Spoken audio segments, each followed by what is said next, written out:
We have a quorum. Welcome to the fourth meeting of Executive Branch Efficiency Task Force.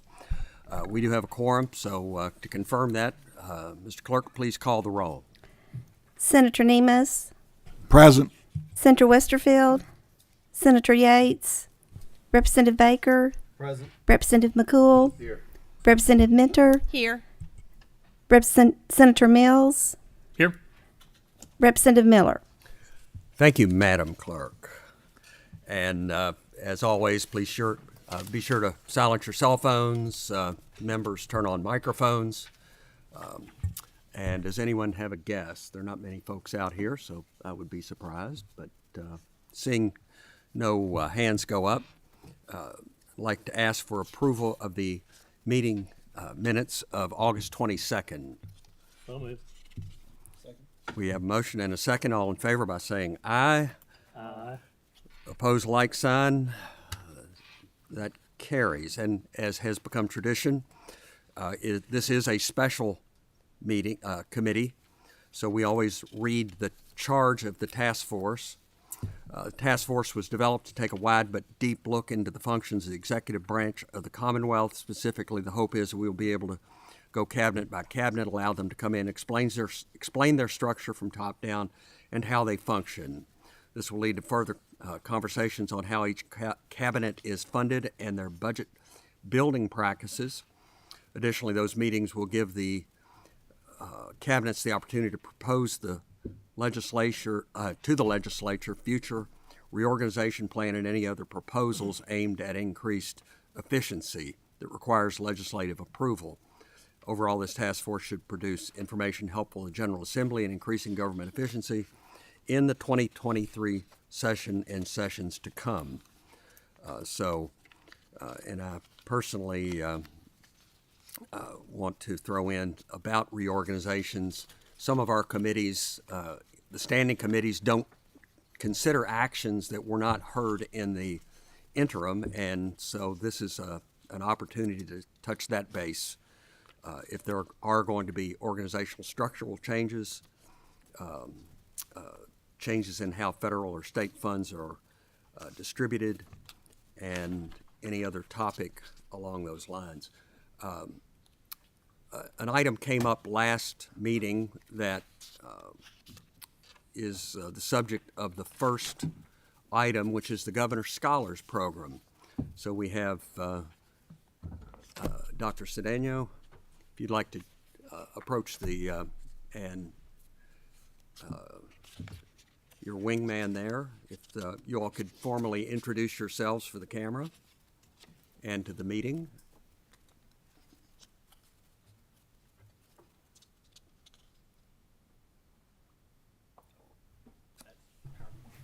Oh, yeah, just make sure you pull your mic up and it's on, and you can introduce yourself formally. No, just push the button. It is. Thank you. I'm Trey Grayson. I'm the chairman of the Governor's Scholars Program Inc. Board of Directors. All right, very good, thank you. My name is Aris Cedeno, and I serve as the executive director of the Governor's Scholars Program. Well, welcome today. I always get many letters of thanks from participants from my districts, and which is always appreciated. It's Thank you, sir. Very nice to hear from them. So I will turn the floor over to you for your presentation, and then we'll take questions at the end. Yeah, go ahead.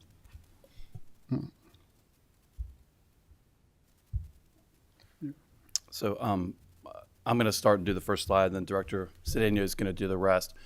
So as I mentioned during the introduction, I'm Trey Grayson. I'm a 1989 alum of the Governor's Scholars Program. I've been on the board over 20 years. I don't exactly remember when I went on the board. We obviously don't have term limits.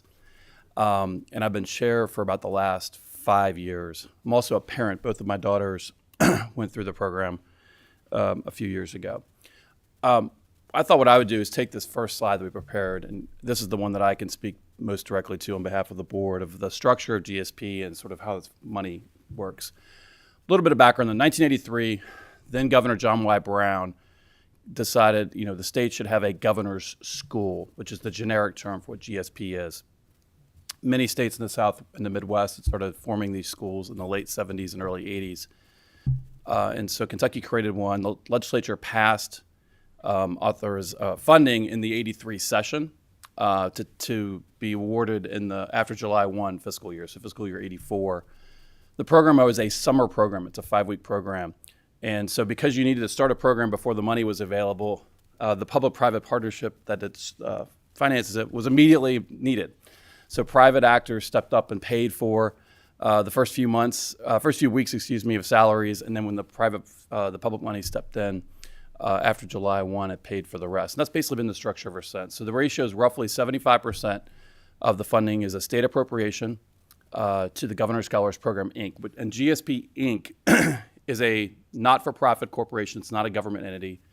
It's a 501c3 tax status, registered in the Secretary of State's office. So this General Assembly puts 75% of our budget directly through an appropriation.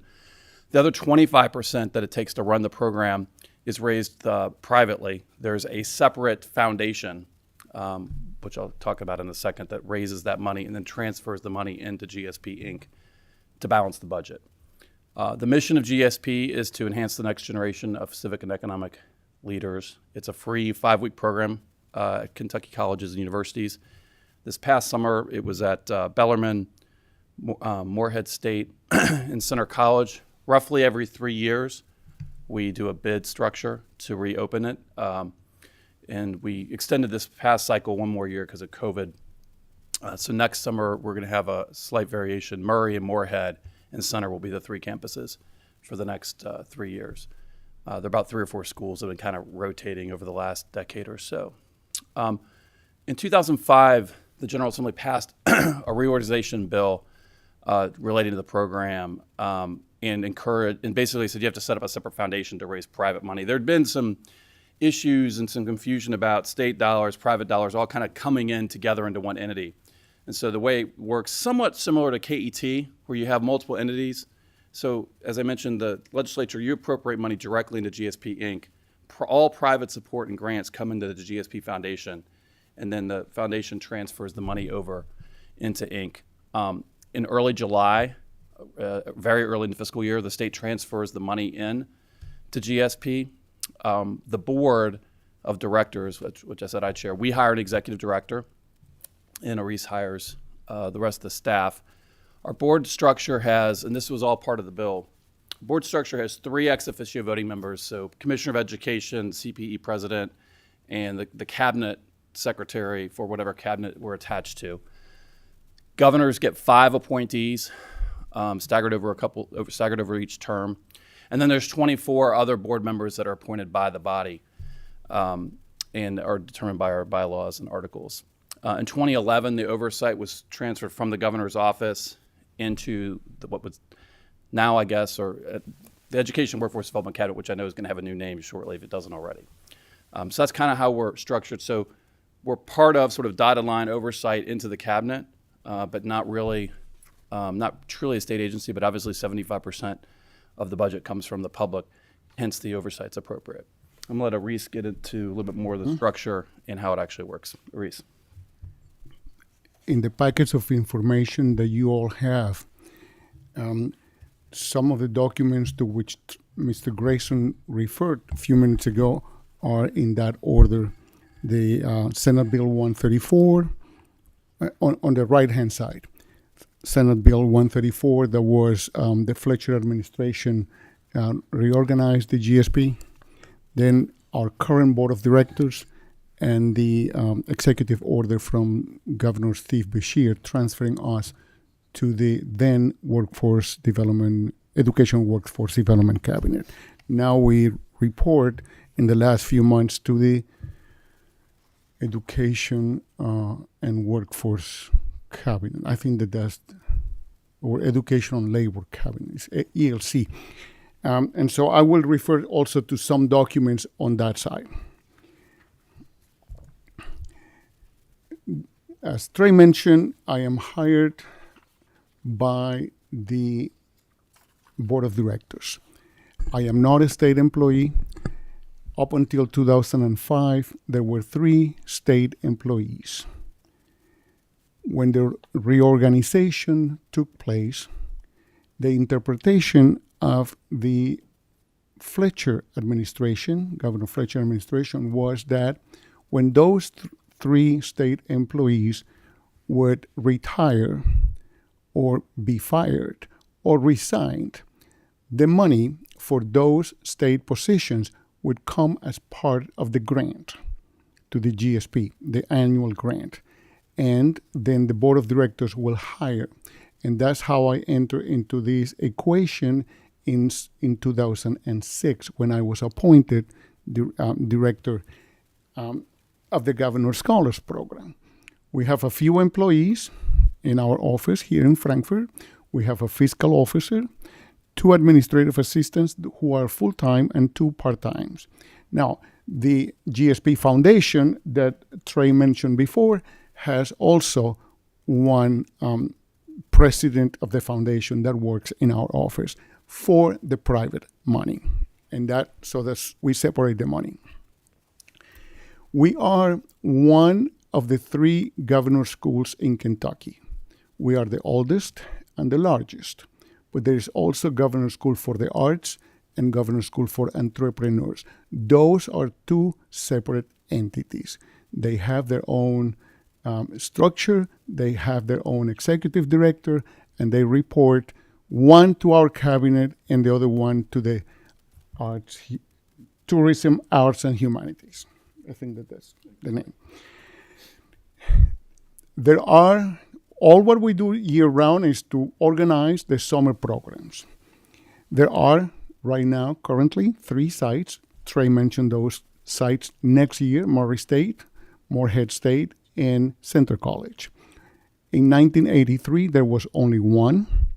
Governor Martha Lane Collins created the second campus in 1984, and we remain at 2 campuses up until 2000 period.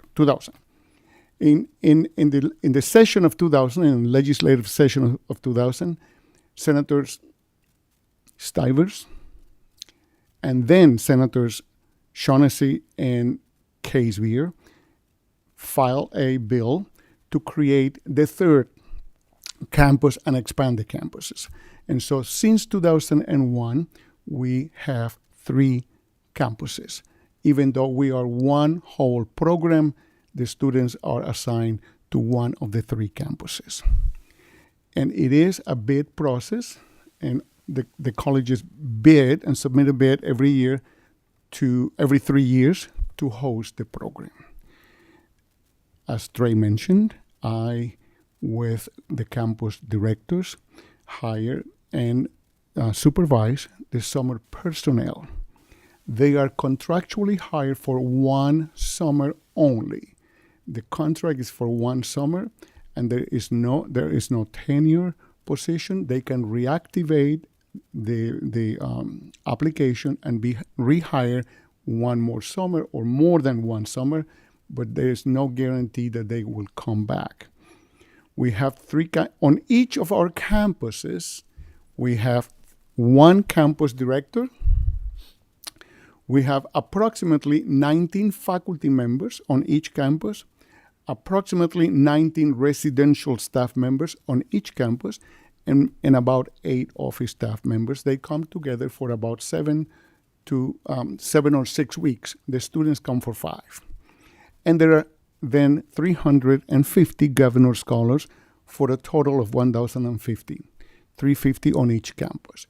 With the current money, and I will refer that when we talk about the budget, with the current money, we have enough for 1,020, but in the last 2 years and next year, the Department of Education is providing additional support for 30 more scholars. So that's why we have 1,050, and that's the number we have announced for next summer.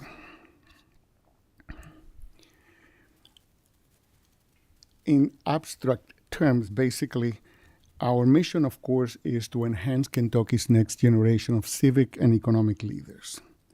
But many of those are long-term goals. Growing tomorrow's leaders We provide through classes and residential activities because the students do not go home in 5 weeks. They come and we provide free of charge the room and board for the students.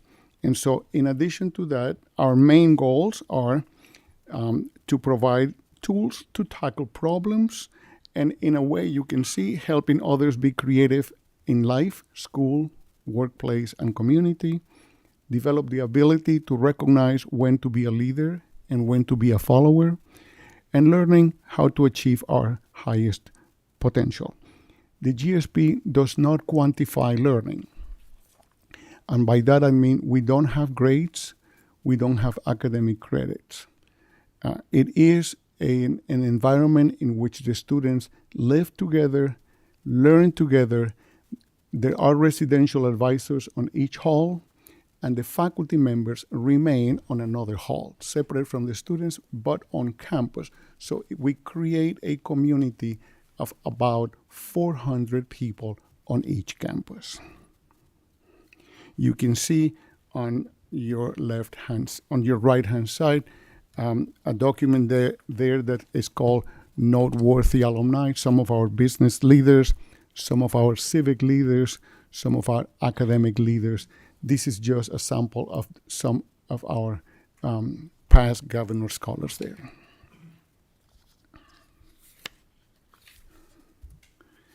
How we select the Governor Scholars.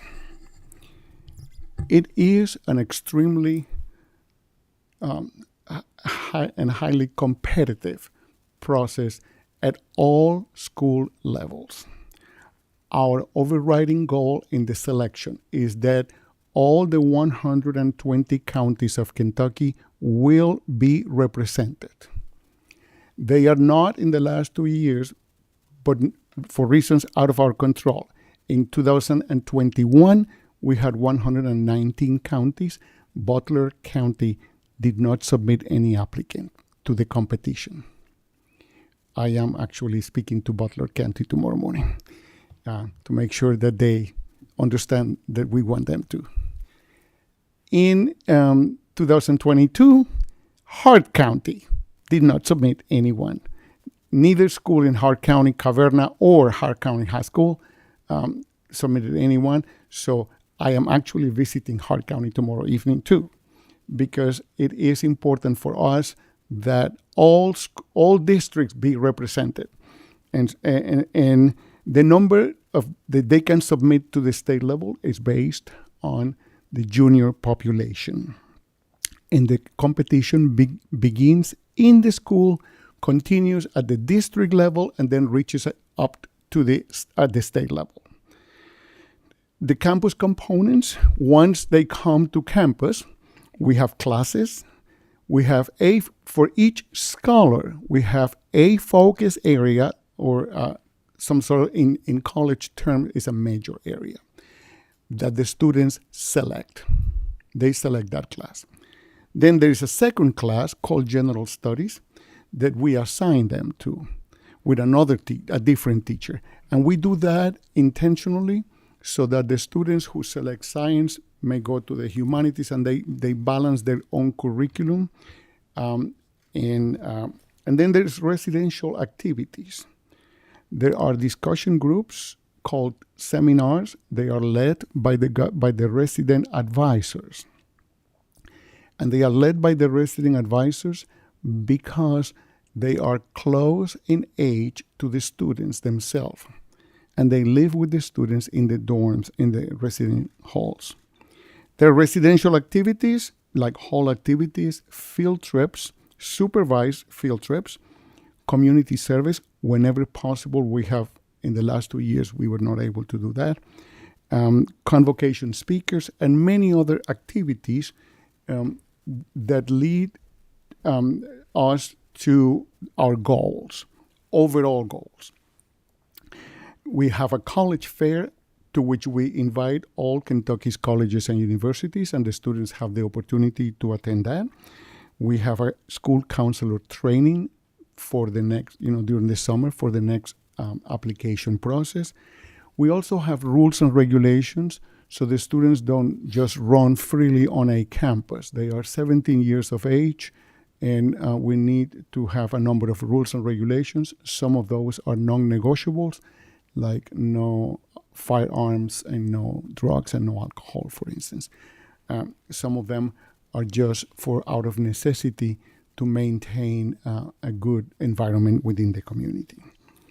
In 2022, to give you an example, we received at the state level 1,756 applications, and they came from Eastern Kentucky counties, 357, from Western Kentucky counties, 419, from Northern Kentucky counties, 212, Jefferson County, 356, and Central Kentucky, 412.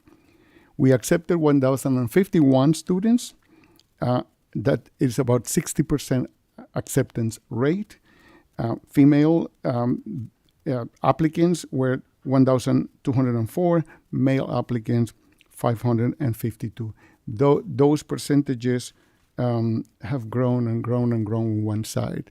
The percentages began changing way back in 1995 was the first year that was not 50-50.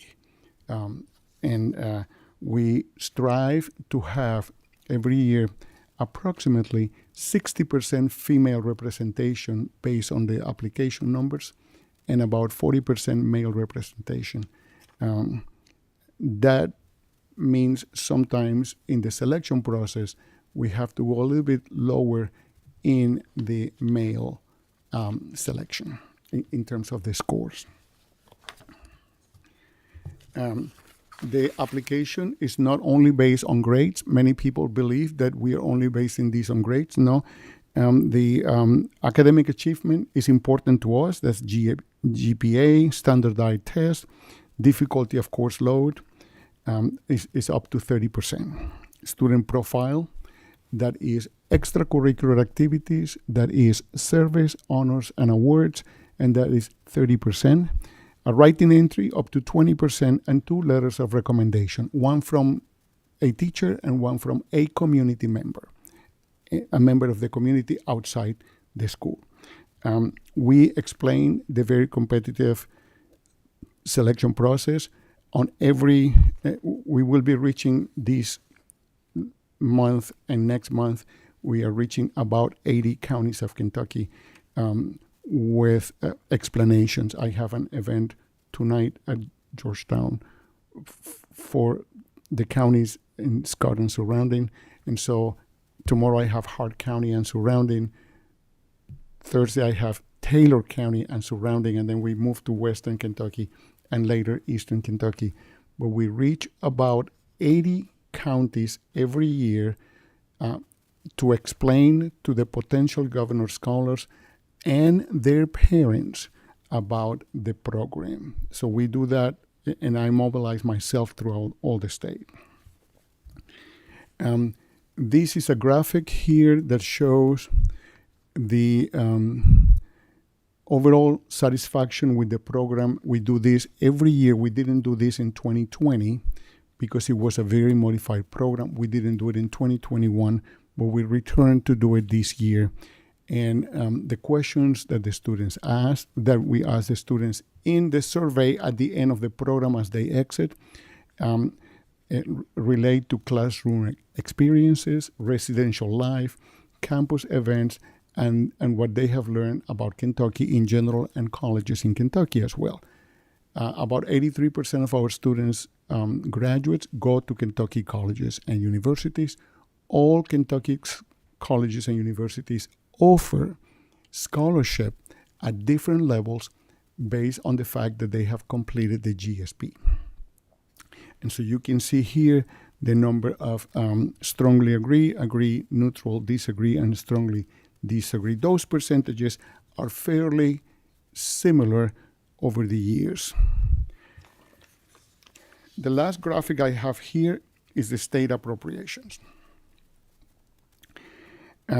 And you also have the last document on your right-hand side is the actual budget as approved, budget comparison in 2021 and the one for 2022 as approved by the Board of Directors. We, even though we received the money in July, the state money, we do have our fiscal year is calendar year. So that's, some things are not accounted there. That's just the proposed budget for this year. We have not even paid yet Morehead State. We are still in the process of revising their bill. You can see the state appropriations from the first year I was appointed executive director. And you can see the numbers of scholars that we have had over the years. And as Trey explained at the beginning, the money that comes with fiscal year 2023, which we receive in July this year, paid for the program in 2022. That's exactly what Trey tried to explain at the beginning, when the program was created in April, with money coming in July, and then the private money kicks in first. And so the private money is extremely important to us, and the fundraising has been, satisfactory all these years to maintain at least the 25% of the budget. For next summer, we expect to have 1,050 students, and the state appropriations, as announced in the biennial budget, is similar to this past year.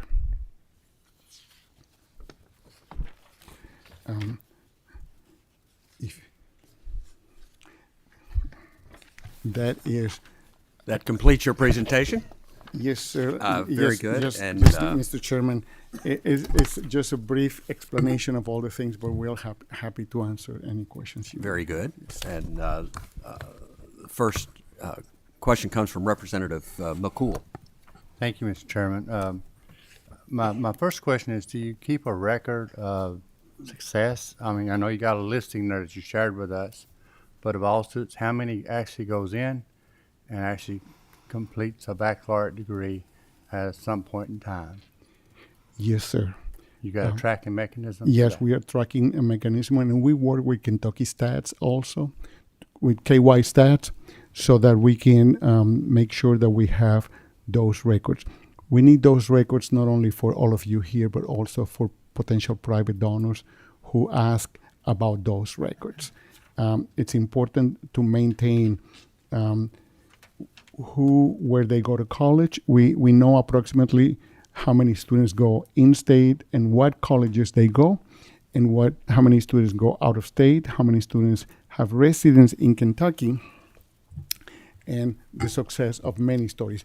I'm not going to tell you that we know 100%, because there were many numbers of years in the earlier years that there was no data available. And so basically we began to collect data of this nature in 1999. In the academic report, I don't have the current one, it's still going to the print, and I will send you a copy, all of you.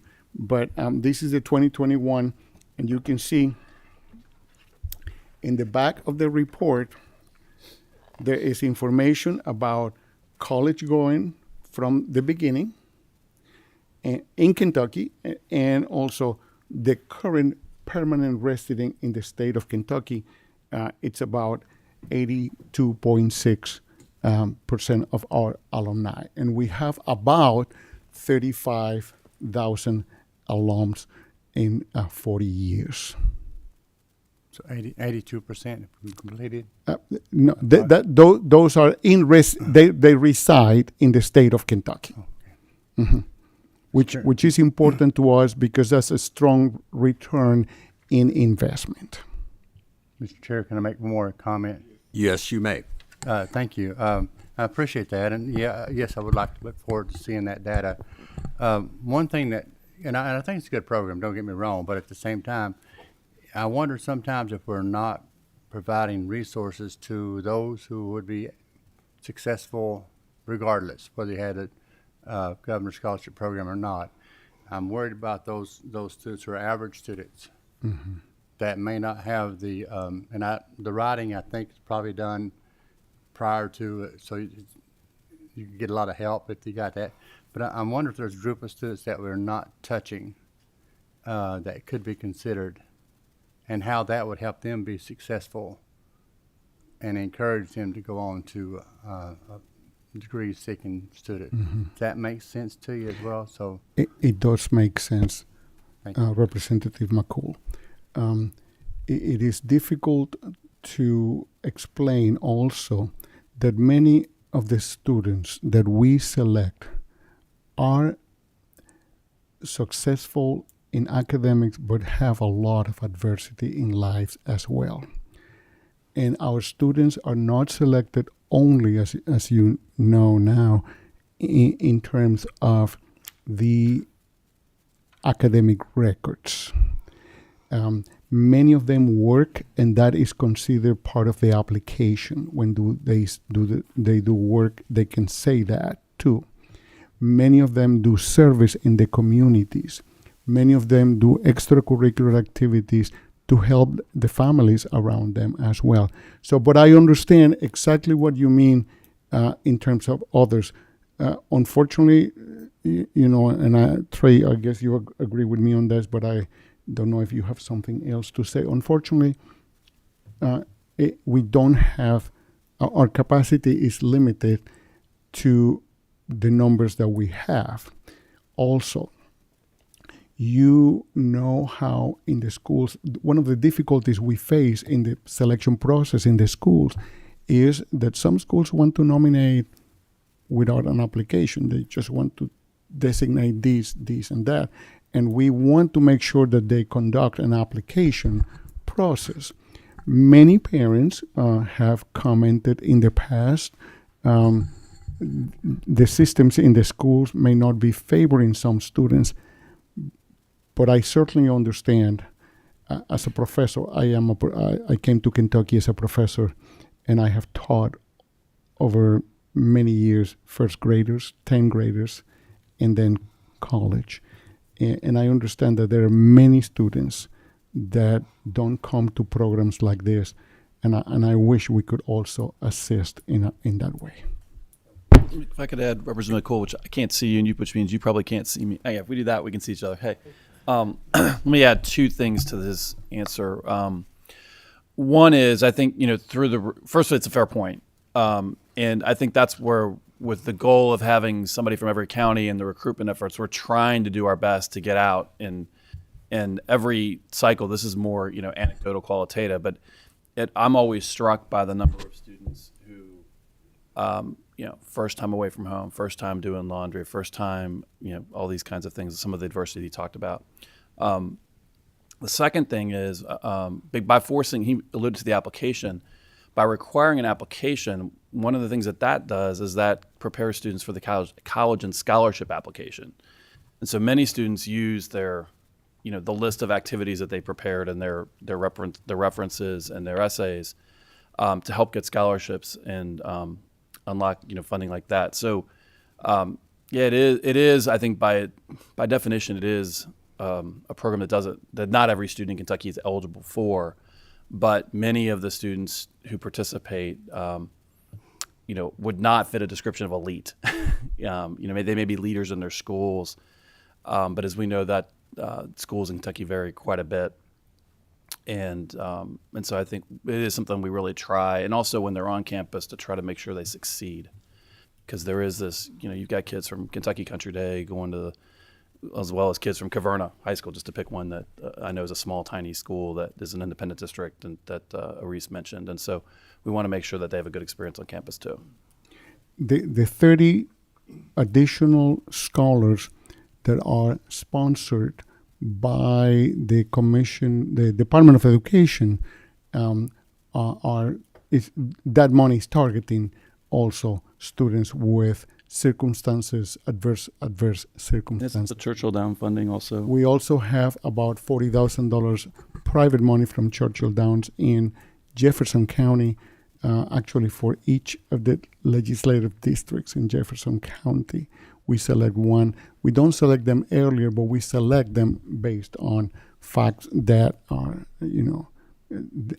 students who have an extraordinary mind but are not in line to be successful because of other circumstances. And I guess the last thing I'll add is when the decision was made to add the third campus, the motivation was to get to more students. And that was why those three senators proposed it. And it was also why the first campus was specifically Eastern Kentucky University, because the campuses were in Central Kentucky or even Western Kentucky or Murray, which made a distance barrier. And by putting that first campus at EKU, it signaled to the folks in the eastern half of the state that this was a statewide program for everybody. And we've tried to maintain some level of geographic diversity, although ultimately it's about the bottom line.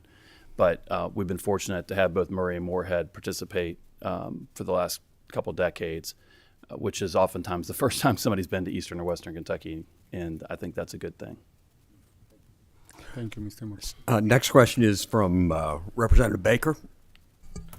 Thank you, Mr. Chairman. Mr. Cedeno, thank you so much for being here today. Thank you very much. I have a couple questions for Yes, you. First off, who sets the curriculum that is taught at GSP? Is that curriculum designed and established by the faculty? No, sir. There is no curriculum per se. The knowledge and learning is not quantified by the GSP, within the GSP. We have a number of classes that we call focus areas, and the faculty members are hired to teach in those classes. I was hired to teach originally in literary studies and Spanish, which is my specialty in college. We have faculty members. About half of our faculty members are college professors, and about half are high school teachers. So we balance, the high school teachers understand discipline very well, and the faculty members from colleges do a little bit more of lecture also. And they are hired for a specific subject. For instance, political and legal issues is one subject. A new subject next year will be public policy and administration. Or we have the sciences, astronomy. So the faculty members are taught, and then they propose a course that is reviewed by me and by our three campus directors together. And that's how, keeping in mind that we advise the faculty members not to plan a lot, because we really want the students to provide information, to generate, because sometimes if we plan something like in college or in high school, they have done it. I'm going to give you a specific example, personal. This year, because of necessity, I had to take one class called Cultural Anthropology. And after the first sessions, we were dealing with cultures of the world, including Kentucky, 1 week.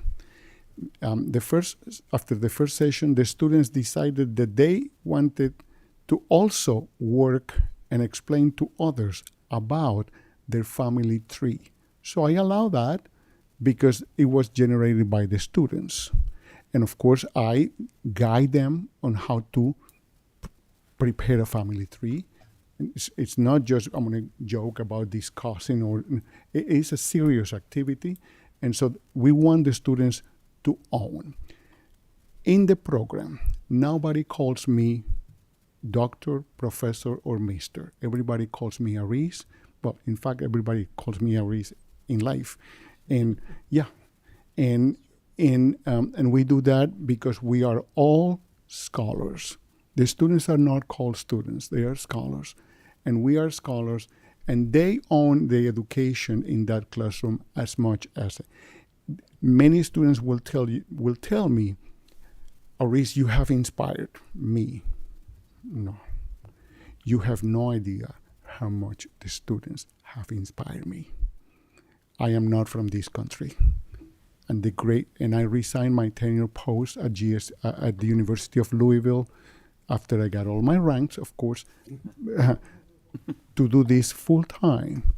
because of the inspirations I get from this, the type of students that you get in here. It is a community very unique. Many people will tell you is an utopia. And so the curriculum is like that for the first part. The second class is taught by the faculty from a different angle. We ask them to create a class that does not exclude anybody in the topic. You know how somebody has an engineering mind and they don't want to do literary studies at all, or vice versa. So we ask a literary studies teacher like myself to create a class about an apple. And this is a class that was created by one colleague of mine at Center College a few years ago, called An Apple a Day Takes the Doctor. I think it was only an apple a day.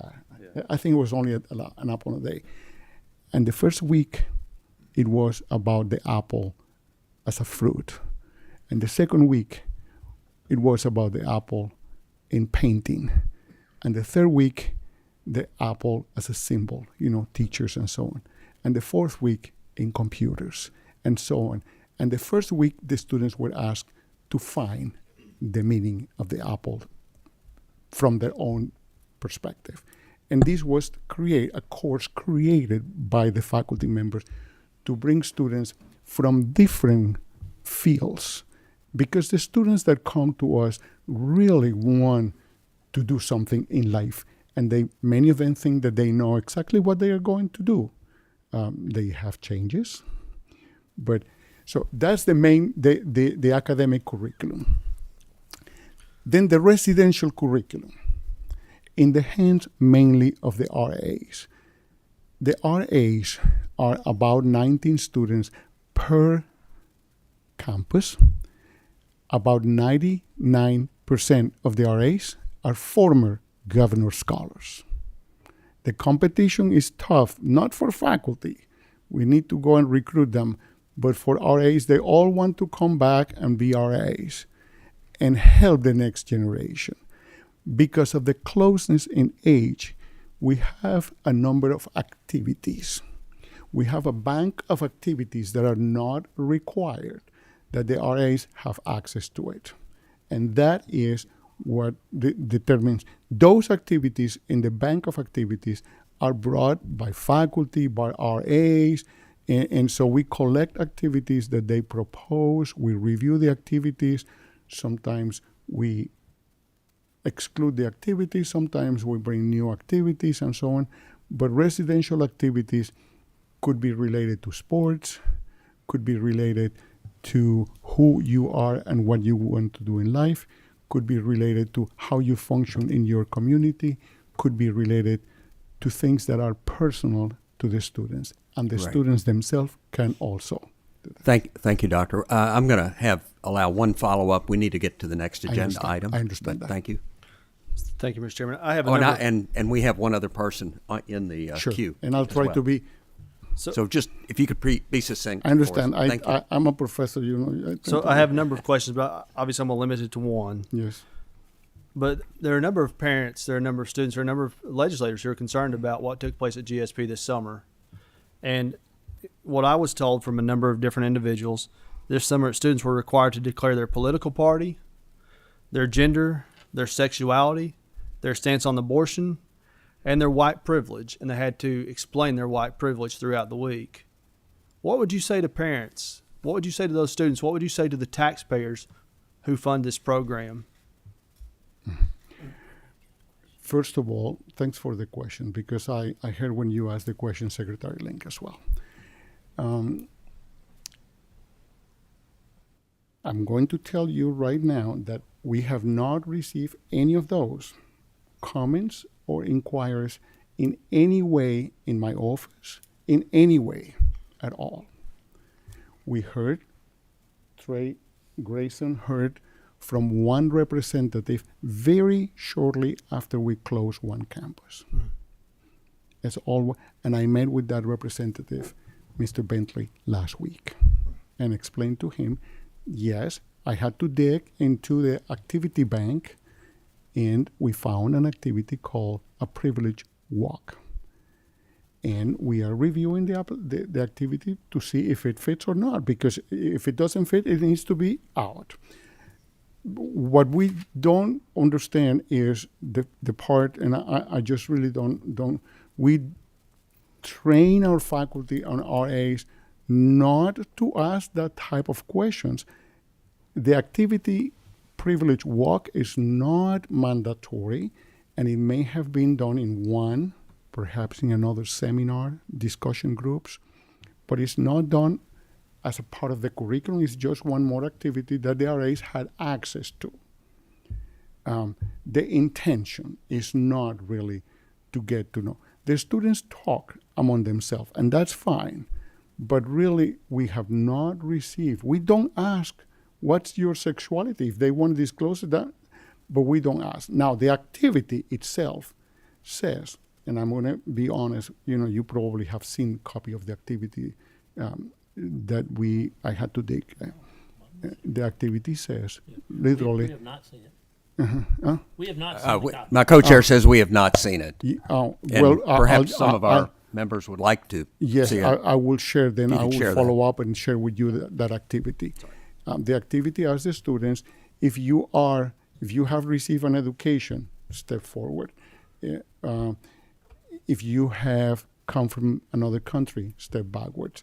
And I understand the circumstances. Then, if that means that we're asking the students to say something, they don't have to participate in the activity either. I understand if we are asking them, we will have to really study and reconsider that. And because what I don't want is to send the message that the governor's scholars is, I'm going to use a word that I don't know how to pronounce well because somebody used it with me the other day. Woke. Is that the name? I mentioned to Senator Thayer the other day the word walk, and he said, no, Reese, is woke. We don't want to send that message. And, I will retire in a couple of years, but before I do that, I make sure that it doesn't happen. That is not the Governor's Scholars Program, Representative If I Baker. could add one thing, Representative Baker, I think the board and Reese, we would love to hear from the parents who've reached out to you. And I said that to Representative Bentley, because from what we can gather, because we haven't heard directly from parents, I think maybe your question, it doesn't sound like this was very widespread. It might have been one or two seminars, and we need to drill down and figure out that information. And we're always happy to talk to parents or students about anything, this or anything else. So please direct them Absolutely. to Reese, and he always talks to parents at the end. And so this is one when Representative Bentley called me, I think it was the day after the Moorhead campus closed. I passed it along. I said, because I didn't know anything, about it, and wanted them to meet, and they finally got a chance to meet. But we really want to talk to those parents, because you're right. We don't want to be woke. We want to. It's a growth experience, certainly, and being exposed to people who are different than you is part of that. But we don't want the last thing is to have somebody feel uncomfortable. And the taxpayers don't deserve that. The participants don't deserve that. The parents, you all don't deserve that. Yes. So please let us know if we can talk to somebody. We'd love to. Well, thank you. Thank you very much, both of you. And last question is from Representative Minter. Thank you very much, Chair Miller, and thank you both for being here. Now, I am both a faculty member and a legislator, so we're not known for being brief, and I'm going to give it my best shot. But I thank you, Aris, for everything you've shared. And this is really a comment rather than a question. I've taught at WKU for 29 years, and I have seen so many people. My tenure has been entirely within the GSP era. And I see so many people who come through my doors, people who come to me thinking about going to law school. I coordinate pre-law advising. And what I see from your program consistently is a lot of first-generation students, or first-gen, as we say in higher education, a lot of first-gen students who never believed that four-year education was possible until they had your experience and you helped them see what they could be. and others, their colleagues, the fellow students, showed them what they can be. I see people who are first gen who have never thought about going to law school, but somebody at GSP suggested to them that they could do that, and they turn up in my office. I have any number of success stories that I could point to who fit that profile, and they have flowered because of what your program, their colleagues, the faculty, all of you who invested in them have shown them they can be. As a faculty member, I celebrate that success. As a legislator, I celebrate it because we are getting unbelievably good return on investment for what the Commonwealth puts into this program. I can't believe you can do it for that little. So thank you all for your excellent work. Thank you, Mr. Okay. Well, thank you both for coming, and we'll look forward to that information. And someone emailed me or texted me a question that if you could just provide the information, if you could provide the details of, we've shown about I think a 60% acceptance rate. Is how does that fall out between boys and girls? Is it consistent? You don't have to address it now. Just if you could provide a greater breakdown on applications. Yeah, I mean, in general, he actually said, in general, No. the boys' acceptance rate is higher than the girls' acceptance rate because it's 70-30 application and 60-40. Some of that's also just bathroom allocation, dorm room allocation. You got to fit it to 60-40. But he can get you the specifics. I won't provide that. I'm going to keep you there one comment longer, and that's from Senator Westerfield. Oh, thank you, Chairman. I appreciate that. And you can provide this after the fact, but I'd love to know what the timeline is here, Director. If you're reviewing that material, which is troubling to us who have gotten reports from students or their families, but that didn't happen just a week or two ago. That's been several weeks ago. So I'm curious, is there a timeline? And again, I'm not going to ask you to answer so we can move along here, but I'd appreciate some follow-up on when we're going to get a response on exactly what the review of that material said, or whether or not it's been tossed out, or if we're going to keep it because it's not as bad as we were told, or whatever. And then two, the legality of the material. I think if it's as was reported, I think there's some civil rights violations that might be at issue there. And I guess I want to know if that's really the case, because I'm getting it secondhand. You're getting it secondhand. I'd like to know if that's an issue, because if it is, we probably ought to call the Attorney General's office and have them investigate that and identify whether or not any civil rights claims actually exist. So, and maybe there aren't. Maybe there isn't an issue there, but we don't know the answers to those questions. Thank you, Chairman. You're welcome. Thank you again so much for being here. Thank you very and much. look forward to receiving further information. Yes, sir. Thank you. The last item on the agenda, excuse me, is Public Protection Cabinet Organization, Operation, and Budgetary Overview. Apologize for just getting to you all, but we all learned something, so that's a good day. So I'll let you introduce yourself and just take it away, and we'll do questions after you're completed. Okay. Is this thing still on, or can you hear? Okay, there we go.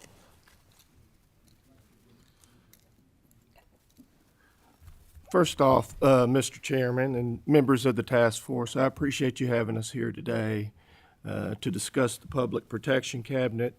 My name is Ray Perry. I am the Public Protection Cabinet Secretary, and I'll let my colleagues introduce themselves.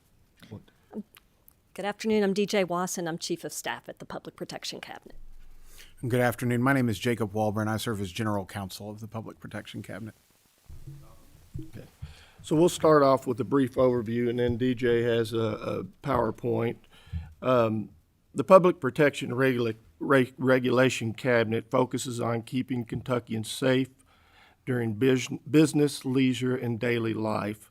While the agencies within our cabinet are diverse, they all focus on consumer protection through licensing, regulation, and various industries and occupations. We're a shared service cabinet. Because of this common focus through the various offices attached to the Secretary's office, we offer shared services, so our agencies are consistent throughout. Those shared services include administrative service, such as fiscal and human resources, and we also provide communications throughout our various departments. It also includes information technology. We believe this is a major strength of our efficiency. I know I'm biased here, but I feel like our cabinet has one of the best IT staffs in state government, and we can discuss that earlier. We have created internal databases that provide licensure and insurance tracking, and currently serves all of our agencies with the exception of housing, building, and construction. This allows financial savings, but more importantly, allows us to adapt our database to any new laws that are created. In addition to these databases, PPC's IT staff have created the following applications that will allow for additional efficiencies. There's the STAR training for ABC, evidence tracking for ABC officers, an internal system for purchase request and request for travel that maintains all documents in a centralized location, allowing for tracking and approvals, and will integrate with EMARS, that's the state system, reducing errors in employee time. We've created an internal sign-in and out sheet database, and this tool is to help us with our remote workers. As far as budget, it is important to note that our agency primarily operate on restricted funds generated through licensing fees.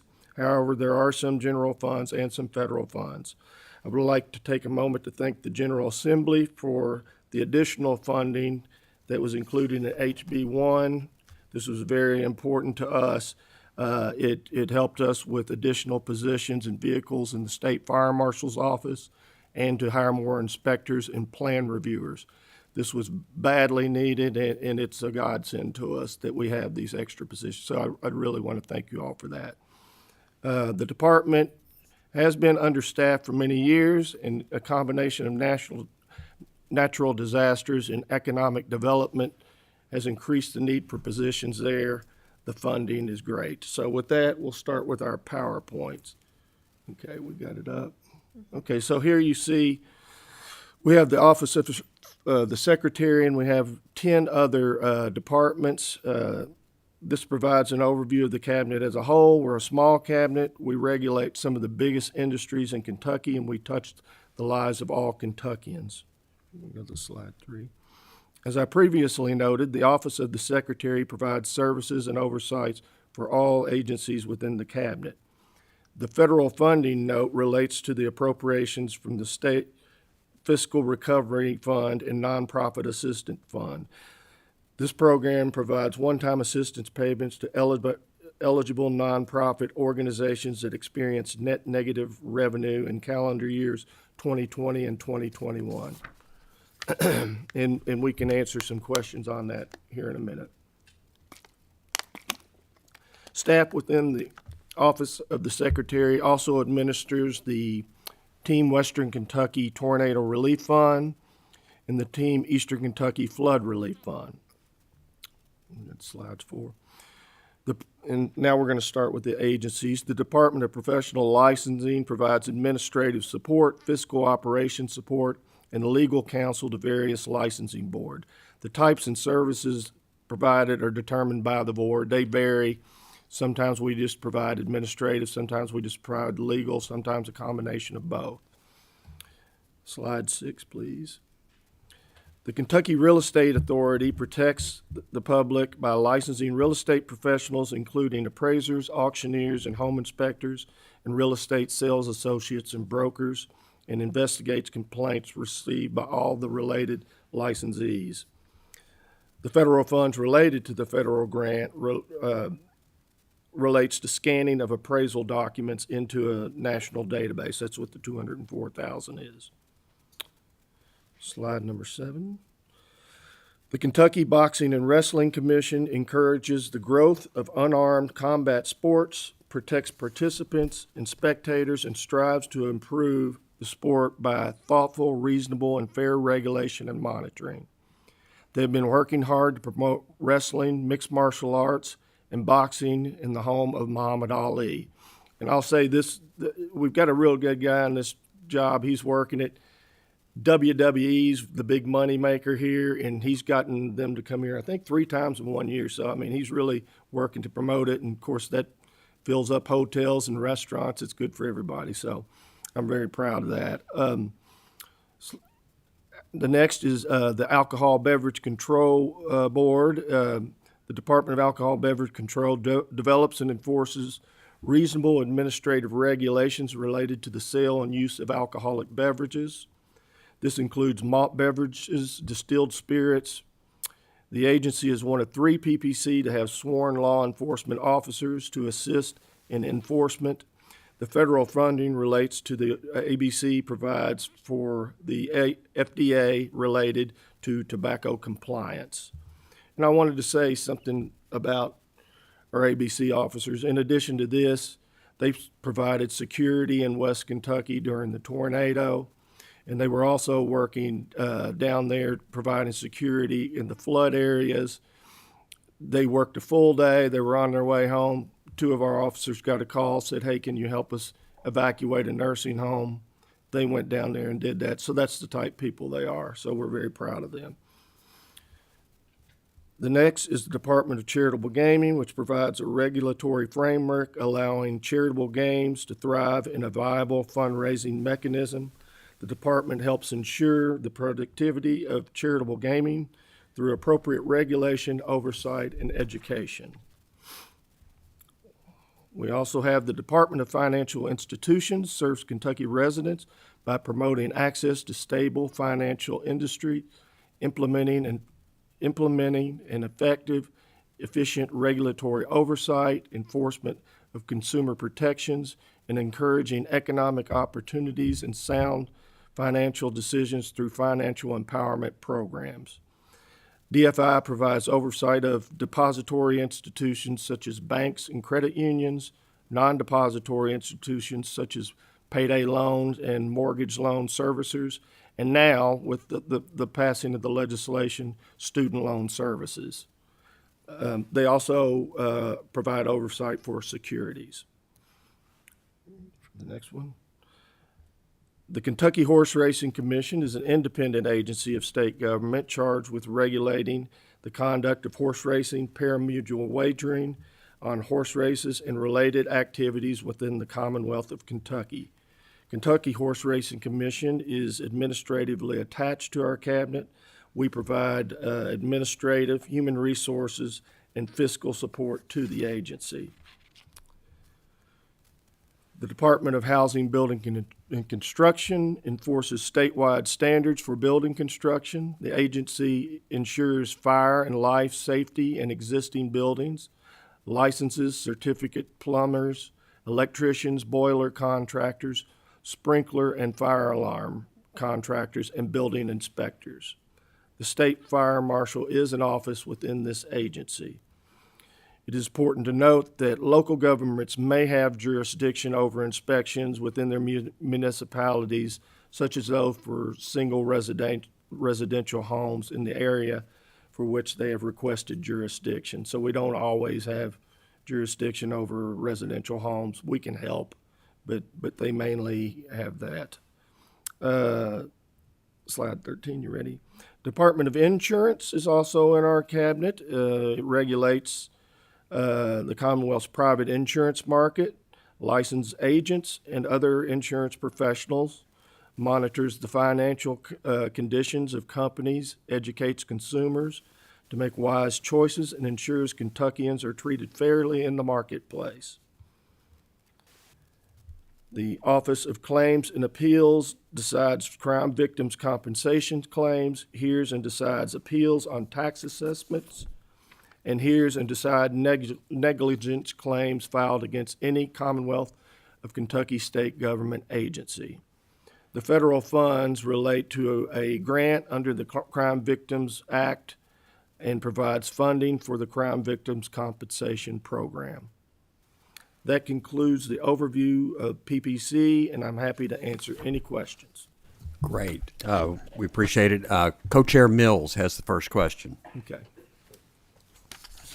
Thank y'all for being here. Thank you for being here today, Mr. Secretary and Commissioners.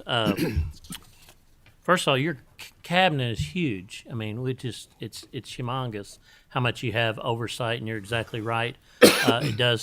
It does touch every corner of the state. I have a particular question, and then I may have some more questions afterwards. But this is a gambling question, but under current Kentucky law, is it legal for an individual to promote and host large cash and tournament-style poker games in the state of Kentucky? Jacob. So I'll tackle that one. I think you all would appreciate you got to be impressed with my range with the different industries that I'm regulating. The short answer to that question is most likely not. There is one particular license that is available for a special fundraising event for charitable organizations to obtain. What you're describing wouldn't exactly fit with my understanding of how that would work. I would obviously have to look at additional details to say for sure, but generally speaking, no, that wouldn't be something that I think would fall certainly within charitable gaming. Right. I would draw a distinction between what we regulate and what our friends at the state police would enforce. Our world tends to be charitable gaming, so if it's a charity organization that's wanting to do bingo or pull tabs or those special events, that's kind of more in our wheelhouse. Complaints of illegal gambling, we typically refer to either the local police or the state police, depending on what factors we get. Okay. All right. Okay. And then the Board of Embalmers, do y'all regulate the Board of Embalmers? We do not. Where is that? How's that? So how I kind of try to explain it to everybody is there are obviously a number of independent boards and commissions that are not attached to us in any formal way. I'll compare the Board of Embalmers to the Board of Psychologists. Those are two independent regulatory boards that are created by statutes, have their own statutory scheme, their own regulations. The psychologists contract with us to provide them with fiscal oversight, assistance getting their bills paid, issuing their licenses, and we provide an attorney to their board. The Board of Embalmers does not do that, so they are purely independent and not under our purview at all. If they wanted to contract with us, they certainly could. That is, I believe it's in KRS Chapter 12 that empowers the boards to contract with the Department of Professional Licensing if they chose to. But the Board of Embalmers at present does not contract with us. In full candor, they have in the past, but they are not currently with us. So there is no oversight of that board right now? There is not, sir. Okay. My final question, Mr. Chair. Please. Could you give us just a very quick, we got other questions as well, update on the Western Kentucky Relief Funds and how much is in there and how, if there are problems with folks seeking to get those funds into their community, what are the challenges that you're seeing that the folks trying to get the money into their communities are running into? Sure. Thank you. Just to give an update, so when we started out with the fund, we raised a total of around $52 million in the West Kentucky Fund. The first thing we did was pay $10,000 per funeral for all the victims of the tornado. After that, we didn't have a case management system, so we rely on FEMA.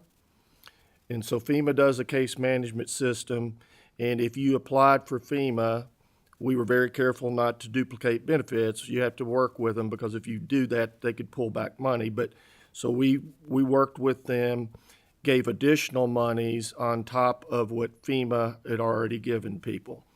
One advantage to West Kentucky than East Kentucky is insurance applied a lot more. So because the Department of Insurance is one of our agencies, we did a data call with them to find out who had filed claims, tornado claims, and then we gave assistance on deductible payments to insureds. So that's another way the fund helped. We're also partnering with 3 nonprofit home builders. There's Home for Hope, Habitat for Humanity, and Fuller Center. They've committed with a total of $16 million from the fund to build 300 homes in the area. do you know how many homes they've built? I mean, they're moving really good. 35 homes they've already built. And the Homes for Hope, the Mennonites provide a lot of the labor for that. We provided funding for the material, and the Mennonites provide the labor. They take off during this time of year to do their crops, but once that's done, they're back to building. So we've partnered with them. We've also partnered with the long-term recovery groups. We've given them, what was the total? $12 million for the long-term recovery groups in the area. They can give $3,500 out of the fund per individual. And you have to keep in mind that our funds, and that was a little problem at first because we couldn't just give money to nonprofits because they charge administrative fees. We can't charge any administrative fee out of our fund. The only fee that ever came out of that was credit card processing fees for people that donate. There's nothing we could do about that. But so that we have to tie each dollar to an individual, and no administrative fees can come out of that. So we're working with them. That leaves us with a balance of $9,282,000 left in that fund. We're working with the long-term recovery groups, and also there's another home builder in the area. Some local churches have got together, and that's specifically Grays County. What's the name of that one? Hope Initiative. Hope Initiative. They've submitted a request to build 20 to 25 homes, and we're going to work with them. And then we may do an additional money if the nonprofit home builders can speed it up and meet our, we might make more money available for them for more homes in the area. So that's kind of an update on the West Kentucky Tornado Relief Fund. Senator Westfield.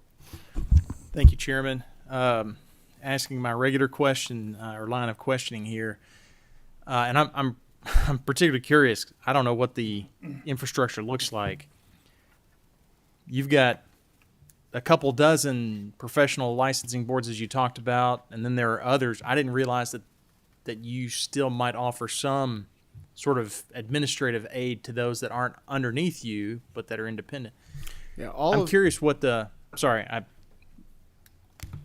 that's just the professional boards portion of your ridiculous umbrella here.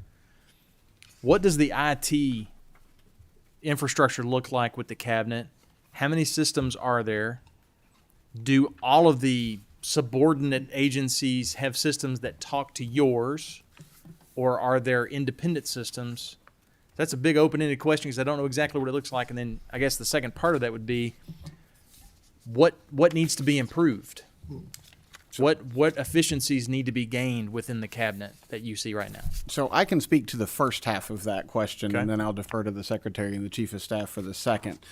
So the best way that I can describe it is we have created kind of a shell system that does licensing. The entire intention of that system is to do licensing. It's a massive database. And then each of the boards that we serve has a small branch of that system. So everything is still kind of fed into what I'd call it, and I'm sorry, I'm not an IT guy, but what I call the mothership program, but custom built into different things. So we would consider things like how much is your license fee? What is the license term? What information needs to be kept on your record? And kind of custom build little offshoots of that master program for each of the board that contracts with us. So that covers your Department of Professional Licensing boards, kind of how they function. So if a new board were to come to us, we can effectively, with our staff, custom build, again, using what we already have built as a base, a licensing program for you if you had an independent board that wanted to come to us. Secondarily to that, and so all of those boards are independent. They contract with us for services. They can come or go as they would choose to do so. The actual entities that are under our cabinet, when we assumed office, some of them were using third-party vendors to provide licensing service. I know ABC was under a third-party vendor, for instance. And so we have tasked our IT professionals with bringing some of those in-house. One, obviously, for savings. We don't have to pay a third party. But two, it also gives us the ability to customize that software. So, for instance, ABC licensing is coming back under us. The Secretary mentioned the STAR training. STAR training is what they teach servers so you don't overserve somebody if you're a bartender or a server. That was administered by a third party at significant cost. We've now brought that in-house. It's an online training that everyone has to complete. We do it. It's under our control. If the legislature were to deem it appropriate to change some of the laws related to drinking, we don't have to ask a third party to do it. We just update the changes directly. So it all starts from a master system because issuing a license fundamentally is the same task. I'm verifying that you have met certain credentials and then issuing you a piece of paper that says go forward and practice. We can just customize that based on your particular industry's needs. Now, in terms of how we could improve, I'll turn to my colleagues. Yeah, and Senator Westerfield, I can provide to you, we prepared a whole big list of all of our IT initiatives, what we've done, how much money it's saved, what's in the hopper, what we're working on. The goal is to make licensing as easy as possible, as business friendly as possible, CEs as easy as possible. You could have total access to your information. Go pay. Are you all also tracking continuing education units too?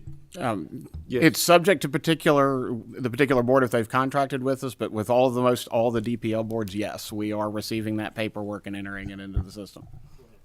No, that's quite all right. It is in your your master mothership database. Yes, sir. That is tracking a ability, component of it. Now, some boards, we have what's called the e-services portal. If you're a licensee of any of our boards, you've probably heard of e-services before. You can get on and access your information, make payments, upload certain documents. It's kind of a record that follows you forever. It reminded me a lot of like your college account at UK.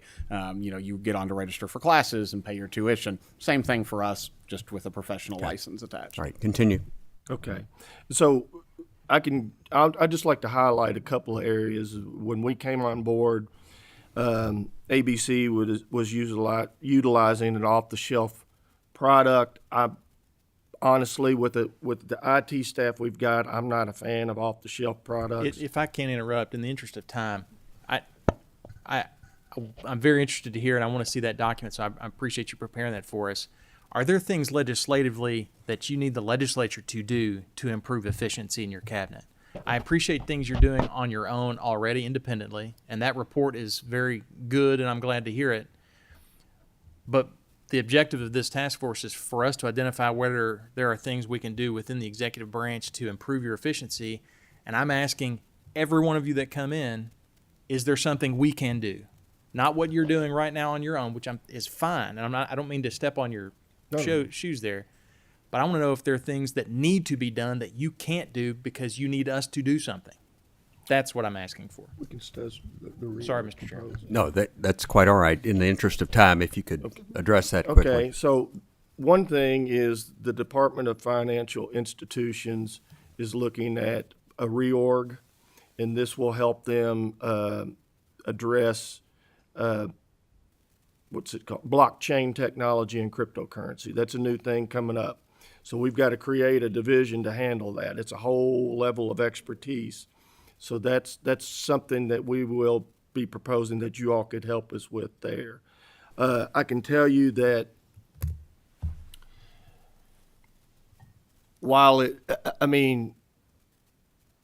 so a lot of our departments are getting stripped of our employees.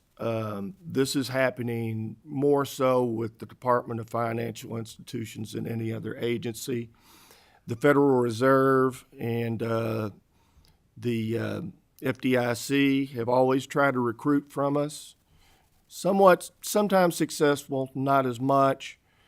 They can pay a whole lot more money than we can. What's happening lately is they're calling and saying, hey, come to work for us, make a whole lot more, and you can stay there in Louisville. You don't have to move to Chicago. You can telecommute 5 days a week, so we're losing them like crazy. And that's a very specific title, these examiners, and it's hard to find these people. It's somewhat competitive with Department of Insurance as well. Another area, and you all helped fund additional positions in housing, building, construction. We went through and looked at all these titles, raised them, got them up to what's called an old midpoint to help with salaries. We still can't compete to get plan reviewers. County governments pay more than our state plan reviewers. And so with all these economic development projects, that's really putting a strain on our staff right now. I mean, every time I hear somebody's thinking about leaving, I panic, because we don't want, the last thing we want to do is slow somebody's paperwork or plan review down. We know that it's costing them money. Our goal is to get the numbers down, but we are struggling. Those are our challenges, really, is getting and retaining people. We have currently, what was the number, DJ, of our vacancies? So we have 46 open positions, which is 7.7% of our staff. And these are all critical positions. And I've got close to 30 years in state government.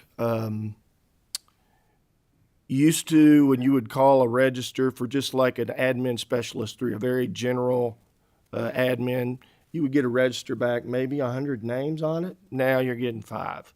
And then when you talk to them about pay, or the first thing they ask is what's your telework policy. And then they either turn it down because ours isn't generous enough or the pay isn't enough. And then we have to post the register again. So that is the problem that we're seeing in state government. I don't know how this, I would leave it up to the task force how you could help, but you asked a question, that's how we need help. Representative Minter. I have a quick question about something specific.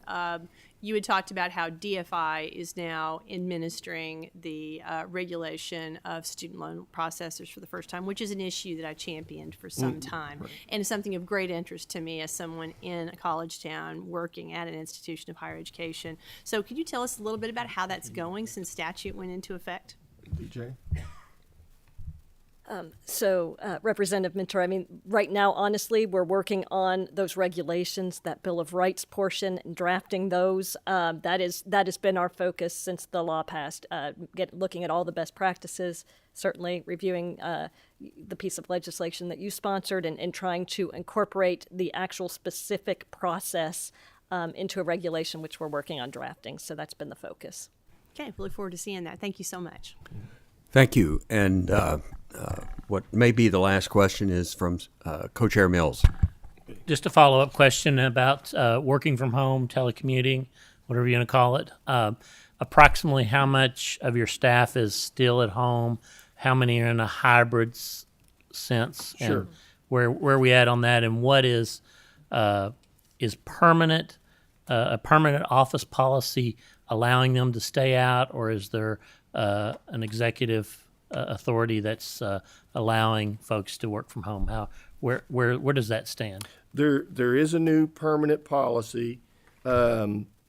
It's 48% of PPC staff are on a hybrid telecommute policy in accordance with the new statewide telecommuting policy. So they're in the office 3 days a week and telecommute 2 days a week. And we require everybody to be in the building one day, as mostly as we can on one day, just to work together. If we have new employees, for the first 6 months, we want them in the office to get the training. This is something we noticed during the pandemic when we were 100% telecommute. If you have a new hire that didn't have the advantage to sit and answer, just hearing conversations between people. They were not near along to where people that had that advantage. And just to clarify, that 48% are on a hybrid. The other 52% are actually full-time, what I would call on the job. In the office may not be a fair description. They tend to be field inspectors with HBC. That's a difficult task to complete from home for understandable reasons. In terms of 100% telecommuting, I think we would have a negligible number, and those would almost be exclusively medical accommodations. And then, in your opinion, do you feel like that that state government is a good place to see positive work from home policies? Do you think that it affects general customer service across all the vast umbrella that you oversee? In other words, we're concerned about people sending an email and not getting a response for 3 days, getting a phone call, leaving a voicemail and not getting a voice call back. Do you have policies within that keep that from happening? Yes, sir. Actually, our new, and we designed this for our cabinet. So when you come in the morning or you're at home, you log in if you're in the building or out of the building. And this is not only for telecommuting, but it's also with telecommuting. You don't know if there was a fire in the building. Typically you're supposed to grab the sign in and out sheets and go out and you take roll and you know who's in and out. Telecommuting, that makes it work, so we have this system where we can track and you log if you're outside the building, inside the building, working home or working in the office. And that works very well. We also have audits. We require our managers to call.